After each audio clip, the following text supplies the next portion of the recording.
आपल्याकडे newborn baby केअरबद्दल खूप सारे मिथ्स आहेत, पण सगळे टिप्स आपण जे फॉलो करतो ते बरोबरच असतील असं नाही आहे. आज मी तुम्हाला सांगणार आहे की newborn baby care myths you should stop believing and what I have experience through out my journey. So पहिलं मी तसं आहे की न्यूबॉर्न बेबीला खूप दिवस बाथ द्यायचं नाही, बट ॲक्च्युली स्पॉन्ज बाथ देणं हे बिलकुल सेफ आहे.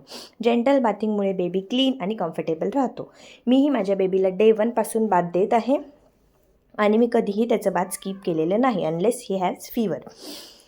सेकंड, दुसरं मी तसं की बेबीला रडू द्यायला पाहिजे म्हणजे त्याचे लंग्स स्ट्रॉंग होतील. बेबी रडतो बिकॉज त्याला भूक लागलेली असते किंवा तो डिस्कम्फर्ट असतो किंवा त्याला कम्फर्ट पाहिजे असतो. त्यामुळे बेबी रडू देतो आणि आपल्याला कोणीतरी सांगते की बेबीला रडू दे असंच, तर हे बिलकुलही ऐकायचं नाही आहे. त्यावेळी बेबीला कम्फर्टची गरज असते आणि तो त्याला मिळाला पाहिजे. नेक्स्ट, खूप लोक म्हणतात की काजळ किंवा सुरमा बेबीसाठी चांगलं असतं, बट ॲक्च्युली यामुळे इन्फेक्शन आणि आय इरिटेशन होऊ शकतं. डॉक्टरही रिकमेंड करतात की बेबीला काजळ लावायचं नाही आहे. पण मी बेबीसाठी होममेड काजळ तयार केलेलं आहे आणि ते मी बेबीला अप्लाय करते. मला पर्सनली बेबीला काजळ लावणं खूप आवडतं.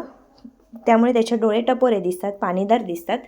त्यामुळे मी बेबीला काजळ लावते आणि हा पर्सनल डिसिजन आहे की तुम्ही होममेड काजळ असेल तर ते अप्लाय करू शकता ॲज पर युअर चॉईस, पण मार्केटमेड काजळ बाळाला लावायचं नाही आहे. अजून एक कॉमन मिथ असे की न्यूबॉर्न बेबीला मिल्कसोबत पाणी द्यायला पाहिजे, पण ब्रेस्ट मिल्कमध्ये आणि फॉर्म्युला मिल्कमध्ये ऑलरेडी इनफ वॉटर असतं. एक्स्ट्रा पाणी द्यायची गरज नाही. फर्स्ट 6 मंथपर्यंत बेबी ब्रेस्ट फीड असो किंवा फॉर्म्युला मिल्क बेबी असो, फॉर्म्युला फीड, तर त्याला वरच्या काही गोष्टी द्यायची गरज नसते बिकॉज तो इनफ हायड्रेटेड असतो.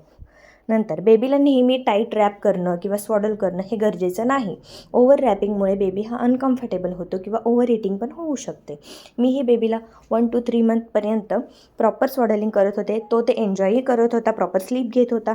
पण आफ्टर 3 मंथ्स जसं त्याला कळायला लागलं तसं त्याला स्वॉडलिंग पसंत नव्हतं. त्यामुळे तो डिस्कम्फर्ट होत होता. त्यामुळे मी ते अवॉइड करते किंवा लाईट स्वॉडलिंग त्याला करते. नंतर शांत बेबी म्हणजेच हेल्दी बेबी असं काही नसतं. बऱ्याचदा आपले नातेवाईक आपल्याला सांगतात अरे बाळाला बारसंच नाही आहे, पण त्यामुळेच तो हेल्दी आहे असं काही नसतं. ते हेल्दी बेबी हा ॲक्टिव्ह असतो, फीड चांगलं करतो आणि साऊंड्सला रिस्पॉन्ड करतो. That is enough. मग बाळाची तब्येत खूप जास्त किंवा बाळ खूप बारीक दिसत असेल, अशा बऱ्याच मी खूप प्रेमाने शेअर केल्या जातात. पण राईट नॉलेज असणं खूप इम्पॉर्टंट आहे न्यूमॉमसाठी. तुमच्या बेबी सेफ राहावा म्हणून या फॅक्ट्स फॉलो करा. हा व्हिडिओ जर तुम्हाला आवडलेला असेल तर व्हिडिओ सेव्ह करा, न्यूमॉमसोबत शेअर करा आणि बेबी केअर टिप्ससाठी फॉलो करा. Thank you so much.